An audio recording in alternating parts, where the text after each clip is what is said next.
آج لیٹے اس لیے ساتھ ایسا کہ مصاحبت کو ناز، ایسا ساتھ کسی کا دیکھا ہے کسی کے ساتھ؟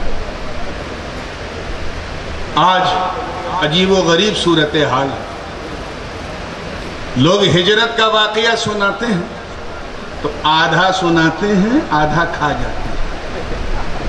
یہ تو سناتے ہیں کہ علی کو نبی نے اپنے بستر پہ سلایا اور چلے، کنکری کافروں پہ مارا، کافر کو کچھ دکھا نہیں، حضور گزر گئے، علی موت کی زد میں ہے مگر گہری نیند سوئے، اور کہا اتنی میٹھی اتنی مشٹھی نیند آئی کہ پورے جیون میں ایسی نیند نہیں آئی۔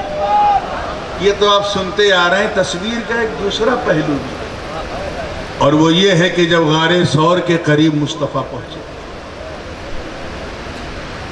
تو حضور کے قدم جب پتھروں پہ پڑتے تھے تو چورن کا جو پد تھا اس پر نشان پتھروں پہ پڑ جاتے تھے۔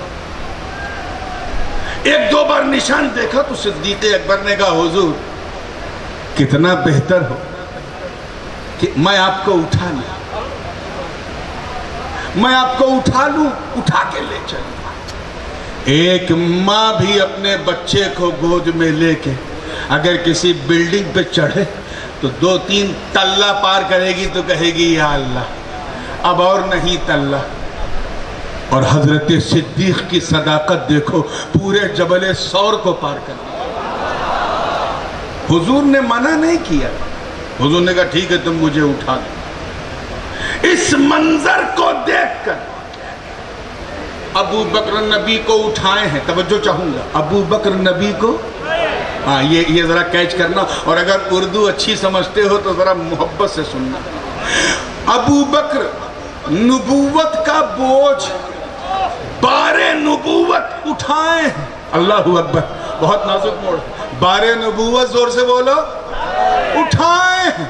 اس منظر کو دیکھ کر غلامان ابو بکر جھوم اٹھے اور کہا اے ابو بکر تیری عزت کو سلام، ہم سمجھ گئے بوجھ گئے کہ جس ابو بکر نے نبی کی ظاہری زندگی میں بار نبوت اٹھایا ہو، کسی میں اتنی ہمت نہیں کہ اس ابو بکر کے سامنے بار خلافت اٹھا سکے۔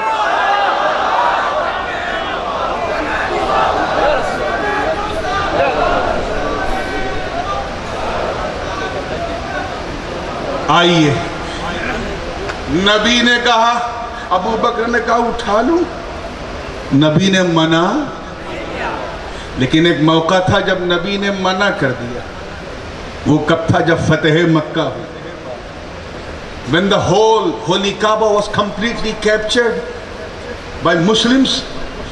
At that time Huzur alayhi salam entered into the courtyard of Kaaba، اندر پہنچے، کعبے کی صفائی کرنا تھا تو کسی اور کو نہیں، علی کا ہاتھ پکڑا، علی کا، اور کہا اے علی چل تیری جنم بھومی کو صاف کرتی ہے، یہیں پیدا ہوئے ہو نا، جب تبھی تو آنکھ نہیں کھولی تھی۔ حضرت علی جب پیدا ہوئے تو he didn't open his eyes۔ کچھ لوگوں نے کہا ابو طالب کا بیٹا اندھا پیدا ہوا ہے، نابینا پیدا ہوا ہے، بلائنڈ پیدا ہوا ہے، گھبرا کے نبی نے کہا چلو چلو مجھے لے چلو، حضور نے علی کو گود میں لیا، علی نے آنکھ کھول دی۔ یعنی پہلا چہرہ اگر میرے علی نے کسی کا دیکھا تو جلوہ پاک مصطفیٰ کو دیکھا، مادر ذات صحابی ہے، بہت تفصیل میں جانے کا موقع نہیں، علی کا ہاتھ پکڑا کہ چلو اندر، اٹھاؤ حدیثوں کی کتاب کو، شمائل ترمذی اٹھاؤ، طبقات ابن سعد اٹھاؤ، حاکم کی مستدرک اٹھاؤ، ہاتھ پکڑا اور کہا چلو۔ اندر پہنچے تو جتنے بڑے بڑے اسٹیچوز تھے کھٹا کھٹ، سب کو ان کی صحیح جگہ پر صحیح استھان پہ پہنچا دیا۔ ایک بت بہت اوپر تھا، علی نے ٹرائی کیا وہاں تک نہیں پہنچے، نبی نے ٹرائی کیا وہاں تک، بولیے، تو مولا علی نے عرض کیا حضور اجازت دیں میں آپ کو اٹھا لوں۔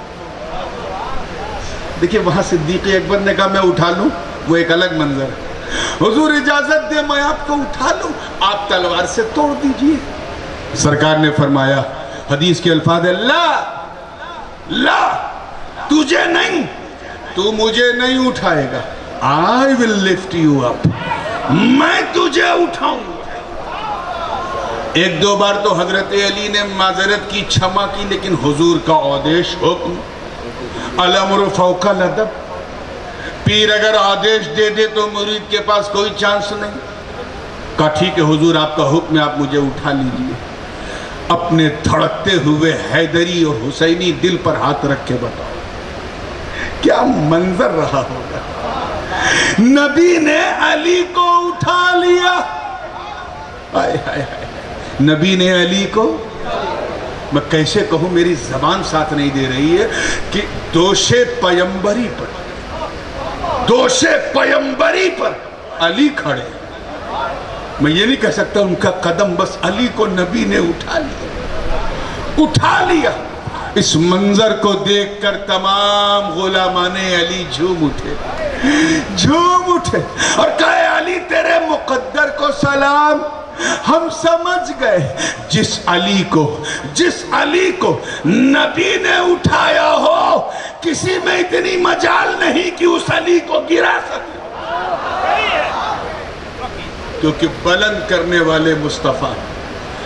روایت میں ہے کہ جب اٹھے تو حضور نے پوچھا اِلَا أَيْنَ وَصَلْتَ، کہاں تک پہنچے، کہاں تک پہنچے۔